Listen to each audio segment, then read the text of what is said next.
Gracious Heavenly Father,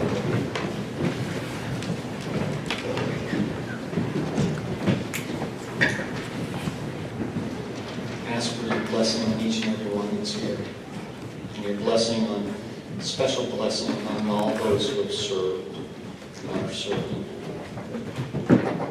God, I ask for freedom. I ask for peace.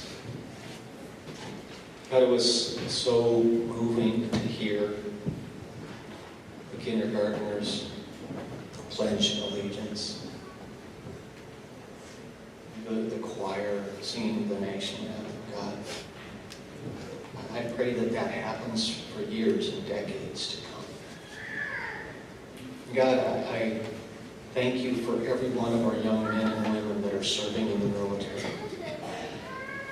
God, I pray that you would give them peace as they duty down, follow orders without setting aside their own conscience in the process. And God, I ask for peace for all those who have served that still hear and see the battles they were in. Duty bound. God, I ask your blessing on today, and I thank you so much for those that put this together so that we can honor those who served. I ask your blessing in Jesus' name. Amen.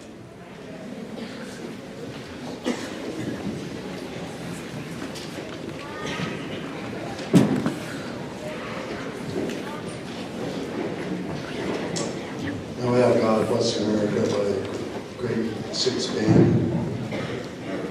Mrs. Chipmunk.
Now I'd like to announce our special guest today, Lieutenant Colonel Bill Peterson, retired from the South Dakota Air National Guard.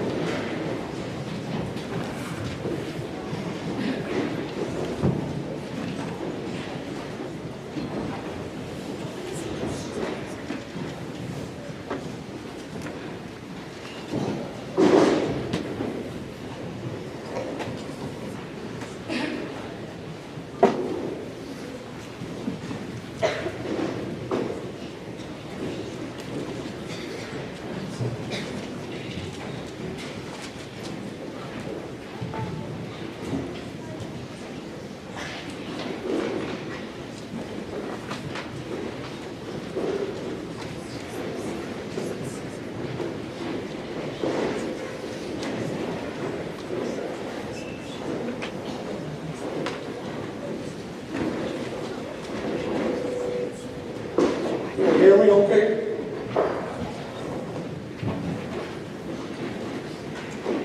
Well, here we are at another Veterans Day. And I've been asked to portray my great-grandfather. His name was E.A. Charter. And he was born in 1843. You may wonder why I have these clothes on. It's because E.A. Charter was in the Civil War. He was from Warren, Illinois. And just so everybody's on the same page, when we talk about the Civil War, we talk about the North versus the South. We talk about the Yankees versus the Confederates. And since I was from Illinois, I fought for the North. And I have a Union uniform on.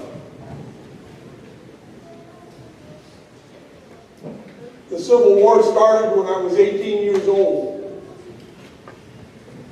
in 1861. And a year later, in August of 1862, I enlisted for 3 years. I enlisted in Company H of the 96th Illinois Infantry.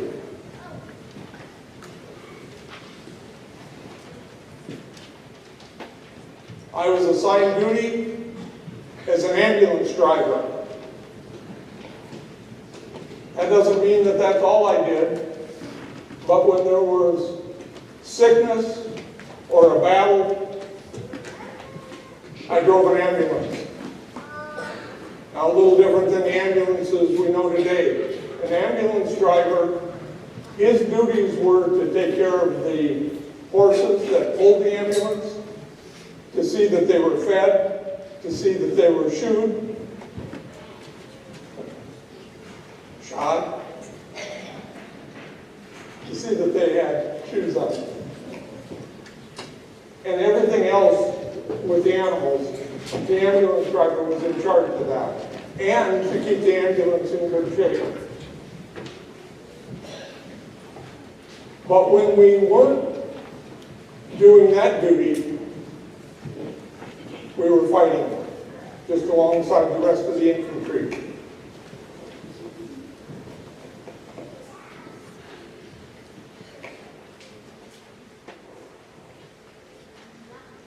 This is 1847 Harper's Ferry 69 caliber musket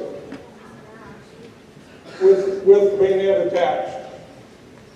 And of course, that comes off because you can't load it. You load it through the barrel. You can't load it with that on. And you put your powder and your shot, your ball in there and pound it down with this. This is what we fought with.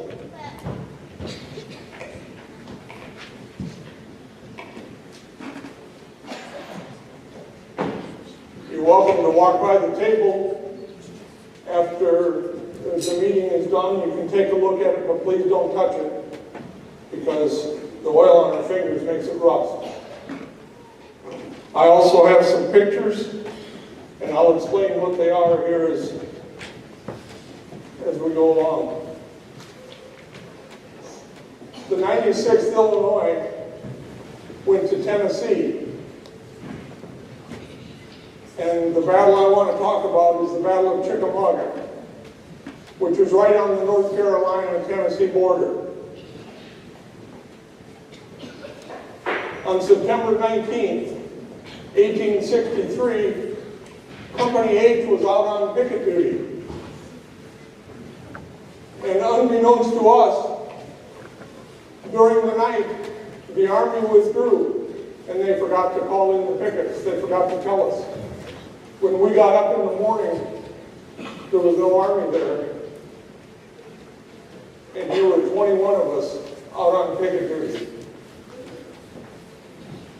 Because we were on picket duty, we didn't have much ammunition with us.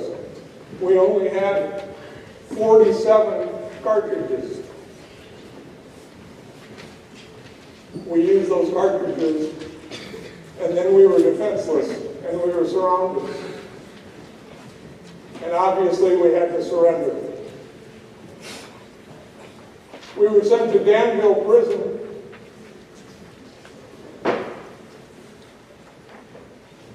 In Virginia, and we were kept there for a few months. But then in February of 1864, Andersonville Prison opened. And we were transferred from Danville, Virginia to Andersonville, Georgia.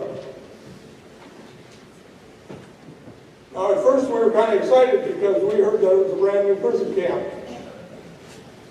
But we didn't know what we were headed into.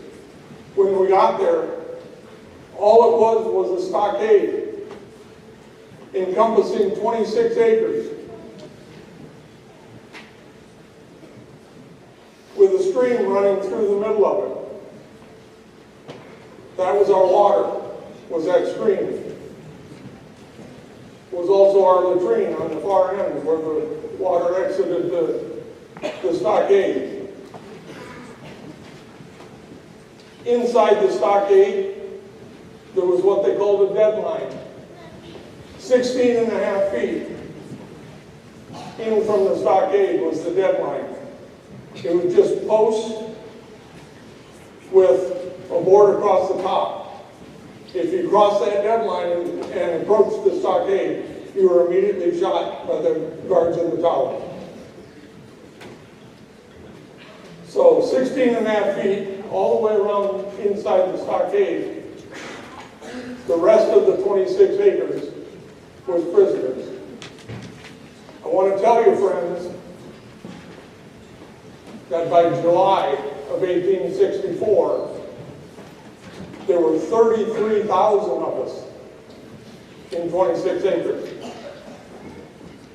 I don't know if you know how big 26 acres is, but when you're talking 33,000 people, it's really small. It's really small, and we had one small creek flowing through, and that was the only water we had for all of us. We had only the clothes we arrived in.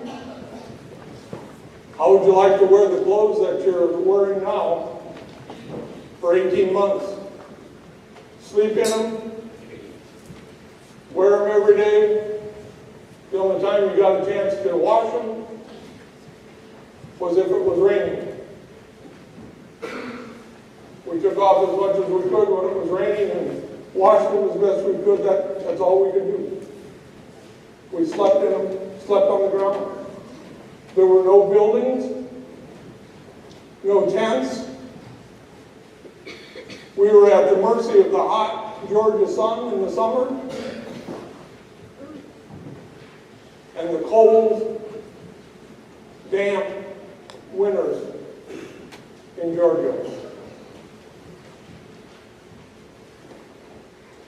The only time we ever got out of the stockade was if we were assigned a special duty. And that duty, more than likely, was one of two things. To cut wood. We were allowed to have fires to cook our food. And the other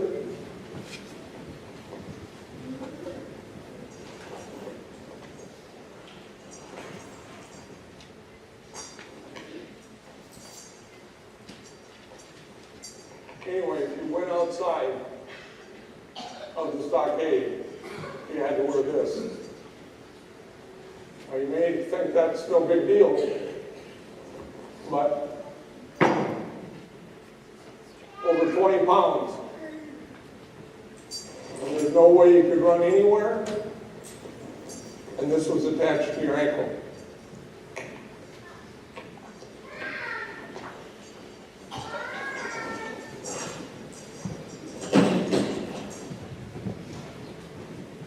This ball says, Confederate prisoner of war camp, Andersonville, Georgia.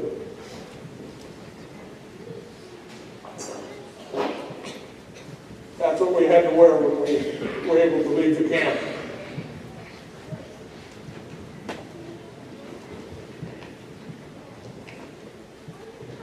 Now you might wonder what kind of food we had while we were at Andersonville. I'm going to give you a typical day. Now this is all we had. This is one time a day. 2 tablespoons of beans, 1 tablespoon of molasses, and a half pint of rough cornmeal. We tried to mix all that together, put it in a pot of some sort, and usually we had messmates. There were four or five of us that would eat together. We would cook it all together and share it. Barely enough to keep you alive.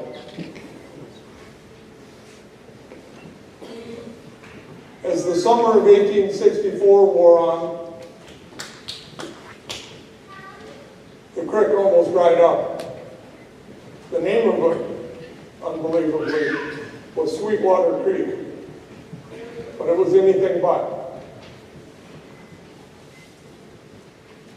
Conditions were so bad that by July of 1864, 100 men a day were dying.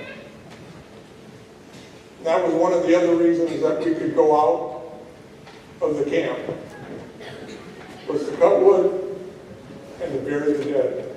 We buried our own dead. We dug long trenches and just lined them up in the trench, sometimes 3 deep, and then covered them up. The conditions were filthy in the camp. We had no way to keep clean. You can imagine the lice, the flies, all sorts of vermin. Plus, we were cooking with green wood, if you understand what I'm saying. Fresh cut down trees, all kinds of smoke. We were trying to cook our food over that. Our faces got black. We were in terrible shape.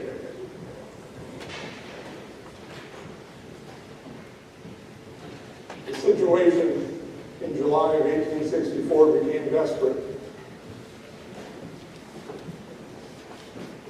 Now, with that many people, with 33,000 people, you know that there were some pastors in the group. And they organized, they recognized the situation and how bad it was. They organized a camp-wide prayer meeting. And that was held on August 16th, 1864. I want you to imagine this now. Not everyone joined in, but almost everyone. 33,000 people praying for relief.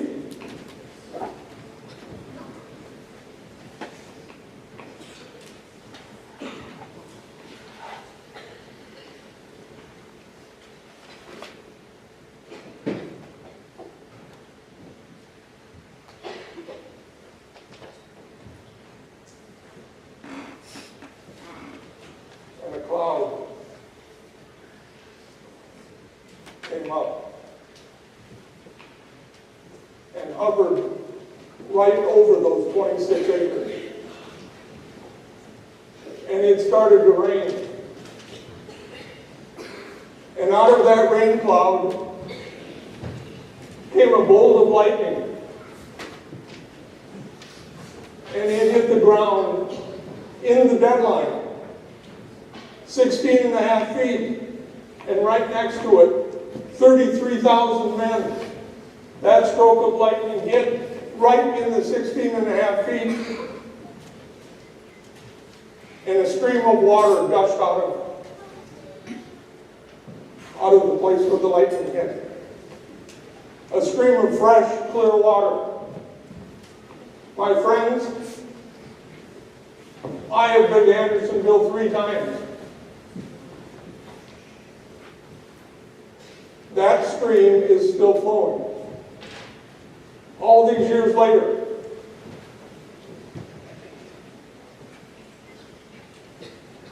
It rained so hard that a wall of water hit the west side of the stockade and took a whole section of it out. And the water came into the stockade into the camp and cleaned out the crick and the vermin and the lice and the flies. And it kept going, and it took out the wall on the west side, on the east side, and just washed the camp clean.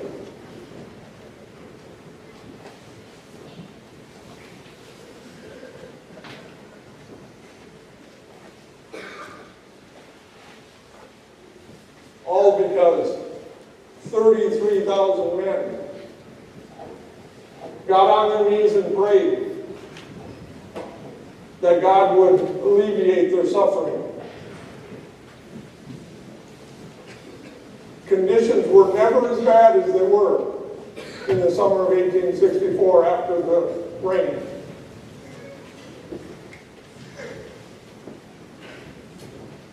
Finally, in the spring of 1865, we were moved to another camp in South Carolina because the Northern Army got too close to Andersonville, and they thought that we were going to be rescued. And they didn't want the Union Army to immediately have another 33,000 men. The war finally ended in April 1865. We were released and sent back north. We arrived in Chicago when I was mustered out of the Army on June 10, 1865. I want to give you these figures now. There were 109 members of Company H, 96th Illinois Infantry. 109. When we mustered out, 3 years later, there were 20.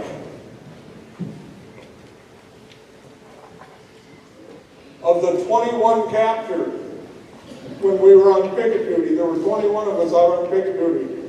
Of the 21 captured, 7 survived.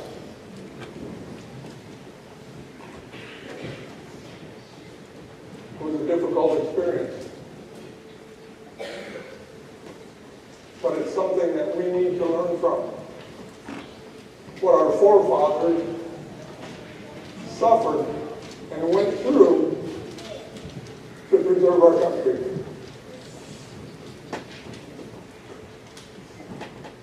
My great-grandfather then, after he was mustered out, he returned to Illinois, lived in Kankakee, Illinois, and he was an officer of the guard of the local mental hospital, and that's what he did for his career. Lived to be in his 80s. Thank you.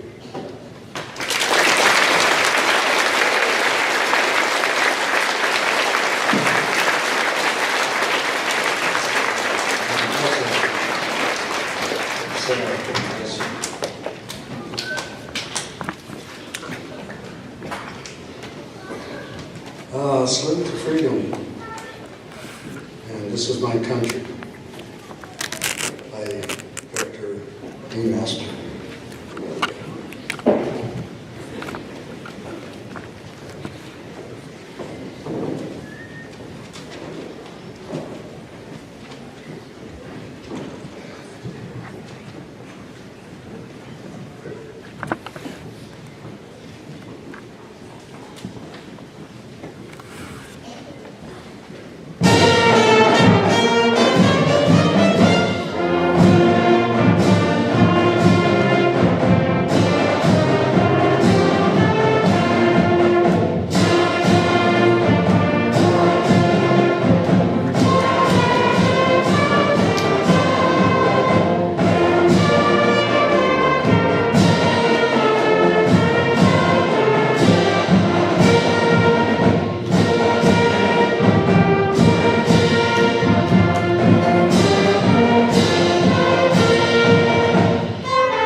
Forces melodies from grades 4 and 5. Mrs. Sanderson. Please stand if you can when you hear the melody.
Will you please stand while we lay taps by Mason Underwood and Will Silver?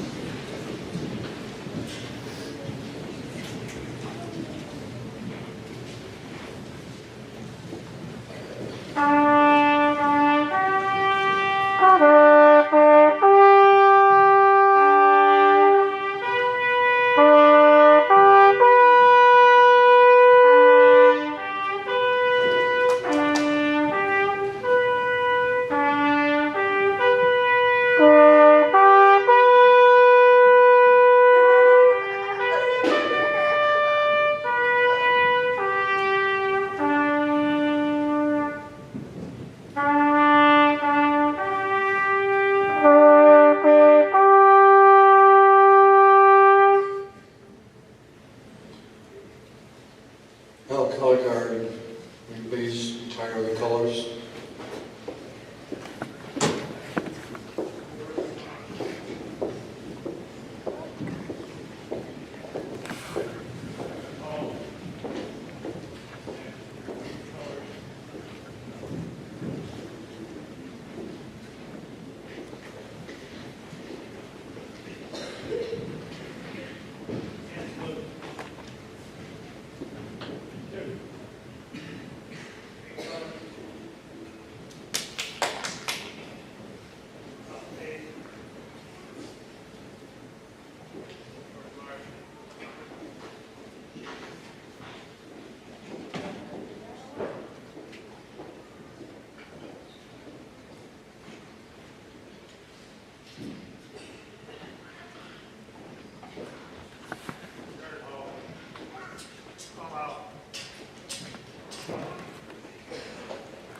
Coffee and cookies are prepared for you by the Lady Auxiliaries. Also, Jerry Chevrolet is donating hard wines to each veteran as you leave after you have your lunch and cookie and coffees. We thank him for that. Also, the membership supper for the district host will be December 7th at the Bridges. Thank you for all coming. We appreciate you very much.